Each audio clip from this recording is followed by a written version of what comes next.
Hi guys, कैसे हैं आप सब। आज मैं आपको हमारे शरीर में होने वाले रोग उनके बारे में बता रही हूँ। उनके क्या लक्षण होते हैं, क्या करें कि उसके क्या कैसे ट्रीटमेंट किया जाता है, उसको किस वजह से वो होता है, क्या लक्षण है, उसके बारे में बता रही हूँ। हमारी बॉडी में जो डिफरेंट डिजीज़ होती हैं वो उनको जो इफ़ेक्ट करते हैं वो कारक भी डिफरेंट ही होते हैं। जैसे अब जो डिजीज़ है, कुछ हैं वो वायरल होती हैं, यानी कि वायरस द्वारा होती हैं, कुछ बैक्टीरिया द्वारा होती हैं, कुछ हेलमिंथेस ग्रुप के द्वारा होती हैं। तो आज मैं आपको सिर्फ वायरल डिजीज़ के बारे में बता रही हूँ, क्योंकि वायरस के द्वारा हमारे शरीर में बहुत सारे रोग होते हैं। तो सबसे पहले हम बात करेंगे चिकन पॉक्स की, यानी कि चिकन पॉक्स छोटी माता। इसके अंदर क्या होता है कि हमारे जो शरीर है उसके ऊपर दाने से निकल आते हैं, जिससे हमारे शरीर पर अपना निशान नहीं छोड़ते हैं, यानी कि ये जो दाने निकलते हैं उनके निशान हमारे शरीर से हट जाते हैं। इसको दूसरे नाम छोटी माता के नाम से भी जाना जाता है। एग्ज़ाम में क्वेश्चन कई बार पूछा गया है कि चिकन पॉक्स को किस नाम से जाना जाता है, तो वो है छोटी माता। ये किसके कारण होता है, यानी कि कौन सा वायरस है जिसकी वजह से चिकन पॉक्स होता है, वो है हेबीज वायरस या वर्सेला वायरस। इन दोनों के द्वारा चिकन पॉक्स होता है। इसके लक्षण है कि बुखार आ जाना, खांसी आना, और जो हमारी पीठ है, कमर है, उसके अंदर तेज़ दर्द होता है। ये लक्षण है चिकन पॉक्स के। तो याद रखना कि जैसे दाने तो और डिजीज़ के अंदर भी निकलते हैं, लेकिन जो चिकन पॉक्स है इसके अंदर जो स्पॉट बॉडी पे निकल रहे हैं वो अपना निशान है वो नहीं छोड़ते हैं। उसके बाद में हम बात करते हैं पोलियोमाइलिटिस, यानी कि पोलियो बाल पक्षाघात। ये जो है ये हमारी पूरी बॉडी है जो है वो जकड़ जाती है, ऐसे अकड़न सी आ जाती है बॉडी में, अजीब सा दर्द सा होने लगता है। ना तो वो पेन होता है, ना ही ऐसे बोलें कि हमारे हाथ पैरों का फटना, उस तरह से बॉडी हो जाती है। ये जो होता है वो होता है एंटेरो वायरस के कारण। अब कई बार एग्जाम में ये भी क्वेश्चन आता है कि सबसे छोटा वायरस कौन सा है, तो वो भी एंटेरो वायरस ही है जो सबसे छोटा है। इसके अंदर हमारा नर्वस सिस्टम इफेक्ट होता है। नर्वस सिस्टम आप जानते हैं, अगर नर्वस सिस्टम इफेक्ट है तो वो पूरी बॉडी को इफेक्टेड करता है। नर्वस सिस्टम के अंदर मैंने आपको बताया था कि नर्वस सिस्टम में क्या क्या फंक्शन और क्या क्या ऑर्गन्स हैं जो अटैच होते हैं, और क्या कहाँ कैसे प्रेजेंट होते हैं। इसलिए नर्वस सिस्टम का नाम आते ही कंप्लीट बॉडी आ जाती है, यानी कि पूरी बॉडी के अंदर इसका इफेक्ट होता है। फिर हम बात करें एड्स की। एड्स के अंदर WBC इफेक्ट होती है।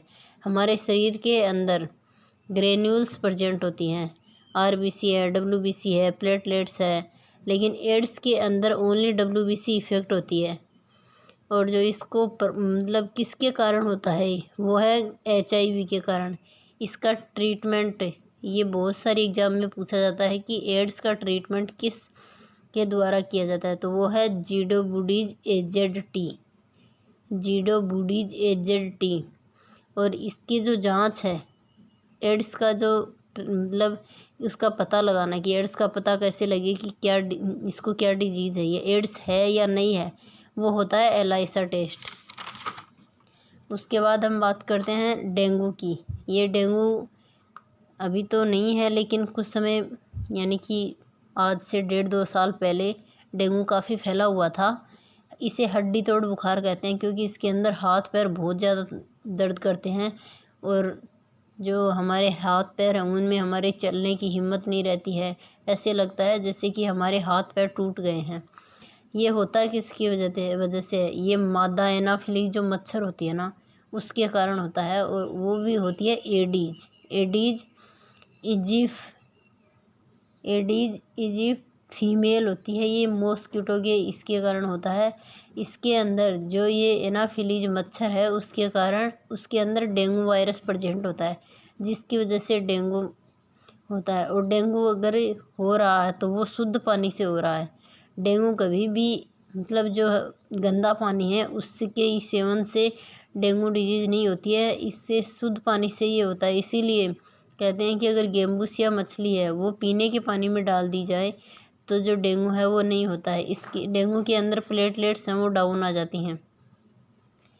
फिर नेक्स्ट है इन्फ्लुएंजा, इसे फ्लू के नाम से भी जानते हैं। यही एक वायरल डिजीज़ है जो पानी से नहीं फैलती है। इसे बर्ड फ्लू भी बोलते हैं। इसके अंदर क्या होता है, जो बर्ड फ्लू है इसका एक फार्मूला है H5N1। इसे H5N1 के रूप में भी लिख सकते हैं। इसका जो इफेक्टेड एजेंट है यानी कि जो फ्यूजिटिव एजेंट है वो मिक्सो वायरस इन्फ्लुएंजा है, और इसके अंदर जो हमारी श्वास नली है वो इफ़ेक्ट होती है। फिर हम बात करें कफिंग की यानी कि खांसी जुकाम। इसका खांसी जुकाम के लक्षण आप सब जानते हैं कि हमें खांसी आती है, बलगम सा निकलता है, नाक में पानी चलता है, बुखार सी भी आने लगती है। ये राइनो मोस्टली जो खांसी वाली जो डिजीज़ है वो राइनो वायरस के कारण होती है। फिर हम बात करें खसरा की, तो ये खसरा वायरस, खसरा डिजीज जो है ये भी एक वायरल है, और ये मोरबिलाई वायरस के कारण होती है। इसके अंदर हमारे शरीर की यानी कि हमारी जो बॉडी है वो पूरी इफेक्टेड होती है। जो खसरे का इन्फेक्शन है वो एयर के द्वारा होता है। इसके खसरा होने के 3-4 दिन बाद हमारे शरीर पर रेड स्पॉट बन जाते हैं। याद रखना, रेड स्पॉट चिकन पॉक्स के अंदर भी बनते हैं, लेकिन चिकन पॉक्स के अंदर जो रेड स्पॉट बनते हैं वो अपना निशान नहीं छोड़ते हमारी बॉडी के ऊपर। फिर हम बात करें चेचक की, स्मॉल पॉक्स, इसे मसूरी का नाम से भी जानते हैं। एग्ज़ाम में मसूरी का नाम देकर कंफ्यूज किया जाता है, क्योंकि मोस्टली हम जानते हैं चेचक के रूप में कि चेचक नामक एक डिजीज़ होती है, जो ये मोस्टली चेचक जो है वो बच्चों के अंदर देखी जाती है, इसीलिए बच्चों में चेचक का टीका लगाया जाता है। इसको इफेक्टेड एजेंट यानी कि क्यूजिटिव एजेंट है वो है वेरियोला वायरस। जो ये चेचक है इसके अंदर 3-4 दिन के बाद सबसे पहले तो मुंह के ऊपर और बाद में पूरी बॉडी के ऊपर रेड स्पॉट हो जाते हैं, छोटे छोटे, यानी कि दाने से निकलने लगते हैं। इसका ट्रीटमेंट जो है वो चेचक का टीका है, जिसकी खोज एडवर्ड जेनर ने की थी। फिर हम बात करें गलस्वा यानी कि मम्पस या फिर कनफड़े। इसका जो क्यूजिटिव एजेंट है वो मम्पस वायरस है। इसके अंदर हमारी लार ग्रंथि यानी कि सलेवरी ग्लैंड इफेक्ट होती है। अगर हमारी सलेवरी ग्लैंड इफेक्ट हो रही है तो हमारे डाइजेशन में प्रॉब्लम आएगी। फिर हम बात करें कि इसके अंदर मतलब इसका लक्षण क्या है और ये कहाँ पर होता है। जो हमारी पैरोटाइड ग्लैंड है जो कान के नीचे प्रेजेंट होती है उसके अंदर सूजन आ जाता है, उसी को गल्स या कनफड़े कहते हैं। यानी कि कान के नीचे पैरोटाइड ग्लैंड है उसका सूज जाना गल्स या मम्पस या फिर कनफड़े का लक्षण है। इसके लिए जो है वो मम्पस वायरस है वो रिस्पॉन्सिबल होता है। मम्पस वायरस की वजह से गल्सवा या कनफड़े डिजीज होती है। रेबीज, हाइड्रोफोबिया को हम नॉर्मल भाषा में बोले तो जल से डर लगना। इसका क्यूजिटिव एजेंट है वो है रेबीज वायरस। इसके अंदर जो ऑर्गन इफेक्ट होता है वो है नर्वस सिस्टम। अगर हमारा नर्वस सिस्टम इफेक्ट हो रहा है तो हमें मतलब रेबीज के अंदर क्या होता है कि कोई इंसान है वो वाटर से डरता है कि पानी है वो ज़्यादा गहराई तक पानी के अंदर तैर नहीं सकता, या फिर रेबीज जो है वो कुत्ते के काटने से भी होता है। रेबीज का टीका लगाया जाता है। अगर किसी को कुत्ता काट लेता है तो उससे उस इंसान को रेबीज का टीका लगता है, जिसकी वजह से जो कुत्ते से जो इन्फेक्शन हुआ है हमारी बॉडी के अंदर वो कम हो जाता है, और जिस इंसान को कुत्ता काट लेता है उससे जल से दूर रखा जाता है। हिपेटाइटिस ए और हिपेटाइटिस बी, इसके जो क्यूजिटिव एजेंट हैं वो हिपेटाइटिस वायरस है। इसके अंदर हमारा लीवर इफेक्टेड होता है। तो लीवर का नाम आ रहा है इसलिए हमें पता है कि या तो ये खाने से हो रही है या फिर ब्लड से हो रही है, क्योंकि ब्लड ही हमारी बॉडी के अंदर ट्रांसफ्यूजन किया जाता है, यानी कि आदान किया जाता है। या तो दिया जाता है या फिर ब्लड निकाला जाता है शरीर से।